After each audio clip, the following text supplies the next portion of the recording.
Praise the Lord. I greet you very good morning in the precious name of our Lord and Savior Jesus Christ. మన ప్రభువును రక్షకుడైన యేసుక్రీస్తు నామములో మీ అందరికీ శుభాలు తెలియజేస్తున్నాను. ఎలా ఉన్నారు? మీరంతా బాగున్నారా? మీరందరూ ఆత్మీయంగా బలపడాలని, మీరు దేవునికి దగ్గరగా రావాలని, మీరు దేవుని ద్వారా ఆశీర్వాదం పొందాలని మీకోసం ఎల్లప్పుడూ ప్రార్థన చేస్తున్నాను. ప్రతిరోజు కూడా బైబిల్ గ్రంథంలో నుంచి ఒక వాగ్దానం ధ్యానం చేస్తున్నాం కదా. ఈరోజు కూడా బైబిల్ గ్రంథంలో నుంచి ఒక వాగ్దానం ధ్యానం చేద్దాం. చూడండి, బైబిల్ వాళ్ళందరూ ఓపెన్ చేయండి. యెహెజ్కేలు గ్రంథము 36వ అధ్యాయము 11వ వచనంలో రాయబడింది, మునుపటి కంటే అధికమైన మేలు మీకు కలుగచేసేదను, అప్పుడు నేను యెహోవానై ఉన్నానని మీరు తెలుసుకుందరు. హల్లెలూయా. దేవుడు మన జీవితంలో మునుపటి కంటే అధికమైన మేలు చేస్తాడని, అలా చేయాలని దేవుడు ఉద్దేశిస్తున్నాడని మనందరం కూడా 2025 న్యూ ఇయర్లోకి అడుగు పెట్టాం. సెకండ్ డేలో మనం ఉన్నాం. ఇదంతా కూడా దేవుని కృప, దేవుని సహాయము, దేవుడు మనతో మాట్లాడుతున్న వాగ్దానము.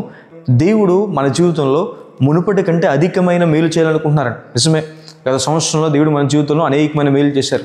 ఎన్నో కీడులను తప్పించారు, మనల్ని కాచి కాపాడారు, మనల్ని లేవనెత్తారు, సహాయం చేశారు, మనల్ని పోషించారు. ఆయన మన పక్షాన ఉన్నారు. ఎన్నో మేలులు దేవుడు మన పట్ల చేశారు. అయితే ఇప్పుడు దేవుడు మన పట్ల నూతనంగా చేస్తున్న వాగ్దానం ఏంటంటే, ఇప్పుడు దాకా మీరు చూసిన మేలుల కన్నా దేవుడు ఇక మీదట అధికమైన మేలులు చేయబోతున్నాడు. అధికంగా దేవుడు మిమ్మల్ని ఆశీర్వదించబోతున్నాడు. అధికంగా దేవుడు మీ జీవితంలో మంచి చేయబోతున్నాడు. అధికంగా దేవుడు మీ పక్షాన ఉండబోతున్నాడని దేవుని వాక్యం సెలవిస్తుంది. హల్లెలూయా. బైబిల్లో రాయబడింది, దేవుడు యోబు గారిని మునుపటి కంటే అధికంగా ఆశీర్వదించారని. ఆయన కష్టాల్లో కూడా, శ్రమల్లో కూడా యథార్థతను విడిచిపెట్టకుండా దేవుని స్తుతిస్తూ ఉన్నప్పుడు దేవుడు యోబు కోల్పోయిన దానికి రెండింతలుగా దేవుడు యోబు గారికి ఇచ్చారని దేవుని వాక్యం సెలవిస్తుంది. అధికంగా దేవుడు యోబు గారిని ఆశీర్వదించారు. దేవుడు అధికమైన కృపను మన పట్ల చూపిస్తాడు. అధికమైన ప్రేమను దేవుడు మన పట్ల చూపిస్తారని. దేవుడు మన పట్ల అన్ని విషయాల్లో కూడా అధికమైన మేలు చేస్తారని. మీ చదువుల్లో, ఉద్యోగాల్లో, వ్యాపారాల్లో, మీ కుటుంబ విషయాల్లో, మీ ఆరోగ్య విషయాల్లో, మీ పనుల విషయాల్లో, అన్ని విషయాల్లో కూడా దేవుడు మీకు అధికమైన మేలు చేస్తాడని. కొన్నిసార్లు మనం మేలు పొందుకోలేకపోవడానికి కారణం ఏంటి? బైబిల్ సెలవిస్తుంది దేవుడు మేలు చేసేవాడే. అయితే మనం మేలు పొందుకోలేకపోవడానికి కారణం ఏంటి?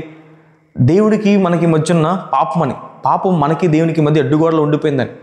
విననేరకున్నట్లు దేవుని చెవులు మందం కాలేదు, సహాయం చేయకుండా ఆయన చేతులు కురచ కాలేదు. అయితే దేవునికి మనకి మధ్య పాపం అడ్డుగోడలో ఉండిపోయిందని. చాలామంది ఏమనుకుంటారంటే, మాకు మేలు జరగకపోవడానికి కారణం రోజులు చెడ్డమనుకుంటారు, గ్రహాలు సరిగ్గా తిరగట్లేదు అనుకుంటారు, లేదంటే చేతి రాతలు సరిగ్గా లేవనుకుంటారు, లేదంటే వాస్తు బాగోలేదు అనుకుంటారు. చాలా రకాలమైన వాటి మీద ఫోకస్ చేస్తారు. కానీ అయితే దేవుని వాక్యం సెలవిస్తున్నమాట, మనిషి జీవితంలో మేలు జరగకపోవడానికి కారణం పాపమే. కొన్నిసార్లు మనం హృదయం మీద ఫోకస్ చేయాల్సింది, మన మనస్సు మార్చుకోవాల్సింది పోయి వీటన్నిటి మీద దృష్టి పెడుతూ ఉంటాను. ఒకసారి ఒక ప్రాంతంలో ఇలాగే ఒక వ్యక్తికి తేలు కుట్టిందంట. తేలు కుడితే డాక్టర్ గారి దగ్గరికి వెళ్ళారు. డాక్టర్ గారు ఒక లిక్విడ్ ఆయింట్మెంట్ లాంటిది ఇచ్చి, బాబు తేలు ఎక్కడ కుట్టిందో అక్కడ రాసుకో, నీకు నొప్పి తగ్గిపోద్దని చెప్పారు. 3 రోజులు అయింది, అయినా ఇతనికి నొప్పి ఏం తగ్గలేదు, వాపు తగ్గలేదు. డాక్టర్ గారు చూపించారు. డాక్టర్ గారు, ఇదిగోండి వాపు ఏం తగ్గలేదంటే, డాక్టర్ గారు అడిగారు, బాబు నువ్వు ఆయింట్మెంట్ ఎక్కడ రాసావు అని అడిగినప్పుడు అతను చెప్పాడంట, కొబ్బరి చెట్టు వేలు దగ్గర, రూట్స్ దగ్గర రాశానండి. అదేంటి బాబు అక్కడ ఎందుకు రాశానండి? మీరు చెప్పారు కదండి డాక్టర్ గారు తేలు ఎక్కడ కుట్టిందో అక్కడ రాయమని. నేను అక్కడ కూర్చున్నప్పుడు తేలు నన్ను కుట్టిందండి, అందుకే కొబ్బరి చెట్టు రూట్స్ దగ్గరికి రాస్తానండి. కొన్నిసార్లు మనం ప్రవర్తించే విధానం కూడా ఉంటుంది. బాగు చేసుకోవాల్సింది మన మనస్సు, సరి చేసుకోవాల్సిన మన మనస్సు. అయితే మనం ఇంటి వాస్తు కోసం గుమ్మాలు సరి చేసుకుంటాం, కిటికీలు సరి చేసుకుంటాం, లేదా అక్కడిక్కడ పరిగెడుతుంటాం. దేవుని వాక్యం సెలవిస్తుంది, మీ మనస్సు మార్చుకోవాలి. దేవుడు మీ జీవితంలో అధికమైన మేలు చేయాలంటే, దేవుడు ఈ నూతన సంవత్సరంలో నూతన కార్యాలు మీ పట్ల చేయాలంటే మీ మనస్సు మార్చబడాలి. దేవుడు నూతన సంవత్సరంలో నా నుండి ఆశించేది నూతనమైన బుద్ధి, నూతనమైన మనస్సు, నూతనమైన ప్రవర్తన. ఎవరైనా క్రీస్తునందు ఉన్నాడలా వారు నూతన సృష్టి అనేది దేవుని వాక్యం సెలవిస్తుంది. దేవుని వద్దకు వచ్చి వారిని దేవుడు నూతన సృష్టిగా మారుస్తారని. ఎవరైతే దేవుని దగ్గరికి వచ్చి తమ పాపాలు ఒప్పుకుంటారో దేవుడు వారి పాపాలు కడిగి వారి హృదయాలు పవిత్రపరిచి దేవుడు వారికి నూతన మనసుని అనుగ్రహిస్తారని. హల్లెలూయా. ఎప్పుడైతే మన మనసు నూతనపరచబడుతుందో మనం దేవుడి నుంచి నూతనమైన కార్యాలు చూస్తాం. దేవుడు మన జీవితంలో అధికమైన మేలు చేస్తాడని. హల్లెలూయా. ఈ నూతన సంవత్సరంలో మీ మనసు మీరు మార్చుకోండి. దేవుడు మీ జీవితంలో అధికమైన మేలు చేస్తాడు. ఇప్పుడు వరకు మీరు చూసిన మేలు కన్నా అధికమైన మేలు దేవుడు మీ పట్ల చేస్తాడు. అలాగే దేవుడు కొత్త తైలముతో, నూతన అభిషేకంతో మిమ్మల్ని అభిషేకిస్తాడు అని. హల్లెలూయా.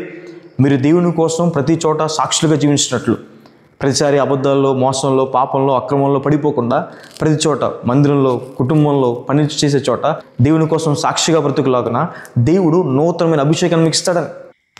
హల్లెలూయా. ఈ వాగ్దానం విశ్వసించండి. మీకోసం నేను ప్రార్థన చేస్తాను. సర్వశక్తిమంతుడా, జీవంగల దేవేశ్వర, మీకు వేలాది వందనాలు యేసయ్య.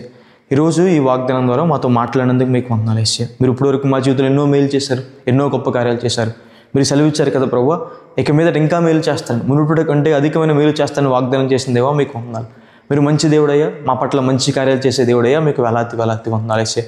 మేలు పొందుకోలేకపోవడానికి కారణం మా పాపమైన ప్రభావ. మా పాపం మీ దగ్గర ఒప్పుకున్నప్పుడు, మా మనస్సు నూతనపరచబడినప్పుడు ప్రభావ, మీరు మా పట్ల నూతన కార్యాలు చేస్తారని, అధికమైన మేలు మా పట్ల చేస్తారని మాకు సెలవిచ్చిన దేవా మీకు వందనాలు. నూతనమైన అభిషేకాన్ని ప్రభావ, ఈ నూతన సంవత్సరంలో ప్రభావ మేము మీ కొరకు జీవించడానికి మాకు నూతనమైన అభిషేకాన్ని ఇస్తారని సెలవిచ్చిన దేవా మీకు వందనాలయ్యా. మా ప్రియులు ఎంతమంది అయితే ఈ వాగ్దానం వీక్షిస్తున్నారు ప్రభావ, వారిని అభిషేకించండి, నూతనమైన అభిషేకం వారికి దయచేయండి, అధికమైన మేలు వారి పట్ల చేయండి. ఈరోజంతా వారికి సహాయం చేయండి. ఈ సంవత్సరం అంతా మీ కాపుదల తోడు వరకు ఉంచండి, వారిని నడిపించండి, తోడుకుండండి, గొప్ప కార్యాలు చేయమని యేసు నామమున అడిగి వేడుకుంటున్నాను తండ్రి, amen. God bless you, God bless India. మీ అందరి ముందు చిన్న ప్రకటన ఉంచాలనుకుంటున్నాను. ప్రతి లక్షవారం సాయంత్రం 8 గంటలకి ఆన్లైన్లో ప్రేయర్ మీటింగ్ జరుగుతుంది. మీలో ఎవరైనా ఆన్లైన్ మీటింగ్లో జాయిన్ అవ్వాలనుకుంటే కింద కనిపించే నెంబర్కి వాట్సాప్ మెసేజ్ చేయండి. మీకు లింక్ పంపించడం జరుగుతుంది. సమయానికి మీకు 8 PM కల్లా లింక్ సెండ్ చేస్తారు. జాయిన్ అవ్వండి, ప్రభు ఆశీర్వాదం పొందుకోండి.